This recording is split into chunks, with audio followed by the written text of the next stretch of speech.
Welcome. I'm here, Eloise Schottler, a storyteller, and the name that we call ourselves is Stories in Time. And aren't they great when you get stories in time? We're having that today.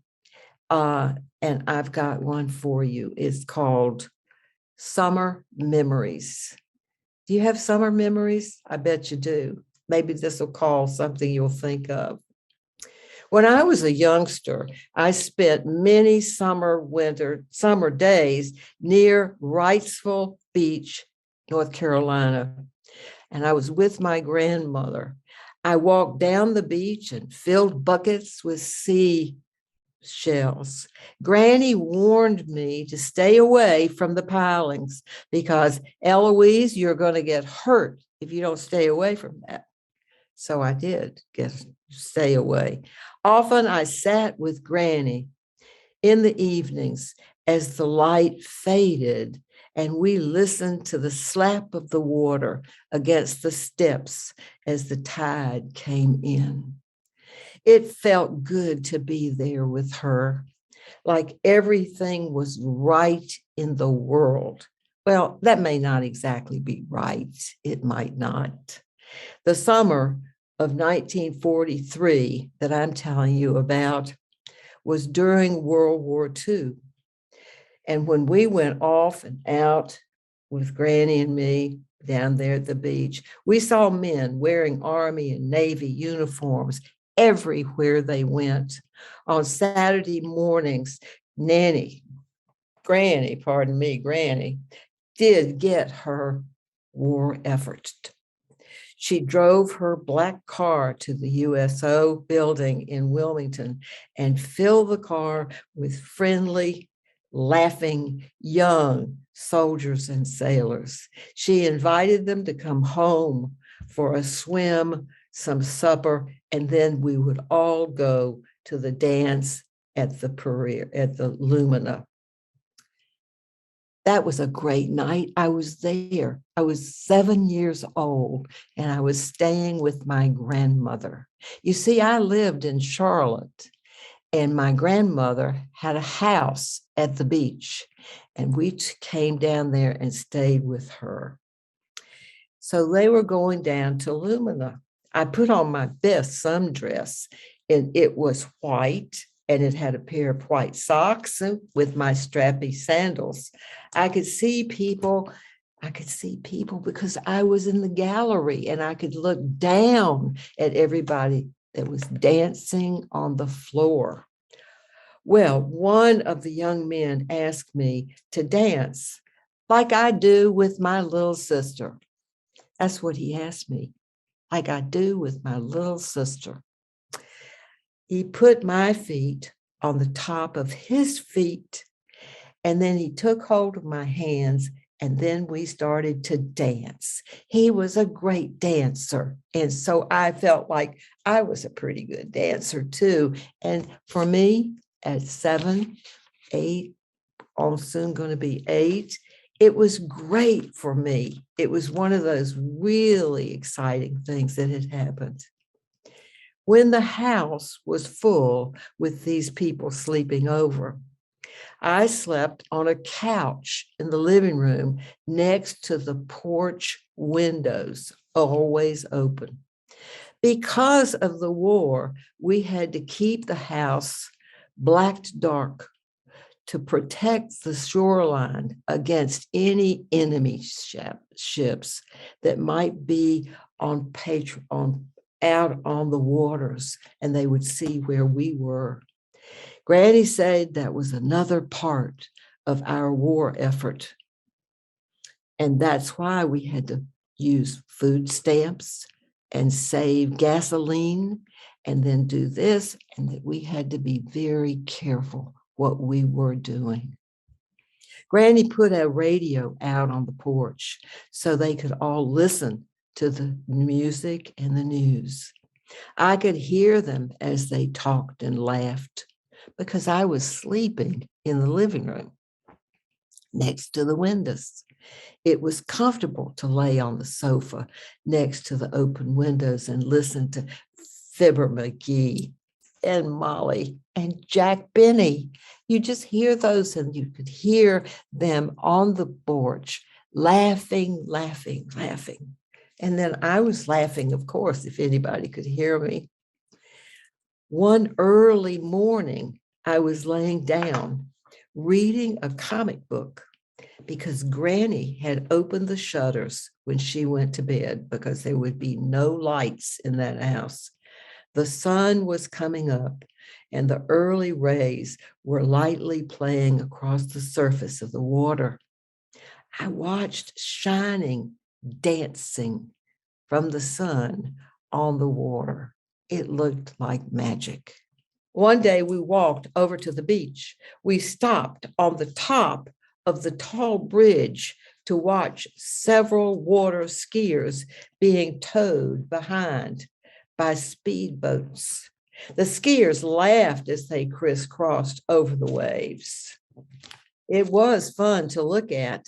After the boats passed, I could see the glimmer of fish just beneath the surface of the water. Then they disappeared. They were gone. I wondered what it was like to be in that deep water.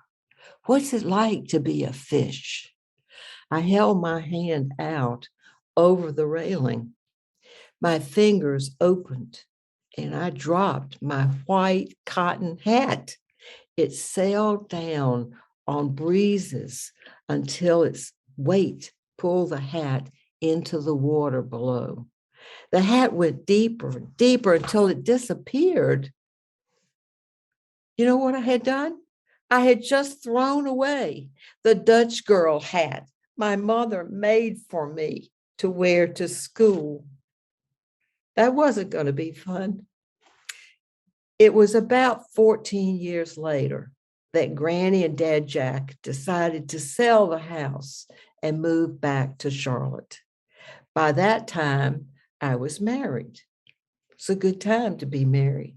I was sorry later that my children would not have the same beaches that I had taken them to. It was about 14 years later that Granny and Dad Jack decided to sell their house and move back to Charlotte. By that time, I was married. I was sorry later that my children would not have the same beaches that I had had, although we did take our kids to the Maryland beaches, which are beautiful. I often did tell my stories about the summers at Granny's house at the Wrightsville Beach. It's funny how my memories enter stories. You had that happen to you. You think on something and it goes right into your memories. When one of our daughters who lived in California decided to bring her 3 sons, now she had her 3 sons because mine were all older now. And she got a big idea. Mom, why not drive to Wrightsville Beach where we can see the places where you talk about it in stories? I thought about that for several days. It's a good idea. When we reached the beach, the weather was fine. The hotel, the Harbor Inn, was right there at the Sound. Not a deep thing, not a big thing, but it was right there at the bridge so that you just walk across the bridge to get to the island. And that's where the Atlantic Ocean was. And it had big, big waves, lots of sand, and it was just a great place to play. One morning we came out and we spotted a jellyfish floating close to the hotel shore. I called for Jim. My husband was with us. Jim scooped it up into a red bucket before it could hurt anybody. 5-year-old Scotty picked up the bucket and ran down to show his mother. Finally, She convinced Scotty to throw that bucket and the jellyfish into the water. You don't never know what things are going to happen with those. And he did it. We watched as the fish disappeared into the deep water. But I'll tell you one thing, it was a relief. There's such interesting things that happen when you're going here and going that way and see all this stuff. One afternoon, I told stories for our boys and others who came to the Wrightsville Beach Museum. They listened and laughed. Later, I was touched. I almost cried when I heard our boys now telling those stories that I tell to each other and anybody else that would stop and listen. The morning we were leaving, well, I got up early. I stepped onto the balcony for our room in time to see the sunlight turning the surface of the water to dancing diamonds, just as it had done when I was 7 and saw it for the first time then from my grandmother's porch above the south. We drove down the causeway toward the drawbridge.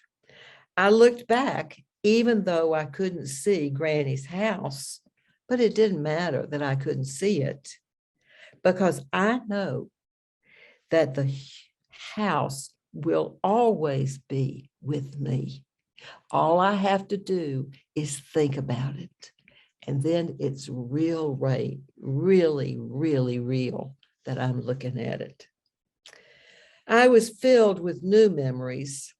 Being with my grandsons was a wonderful memory, and I love it. And when I hear them tell their stories again, soon they'll have children of their own, and I hope they'll be telling it to them. These days, many things have changed. I have. I'm sure you won't doubt that at all. You can see I'm older. I have white hair, and my gym is not there. And because of COVID-19 being around, I have to spend most of my time working in the house and keeping a mask in my pocket, wearing to protect me and other people if or when it's necessary. I'm not traveling to any oceans this summer.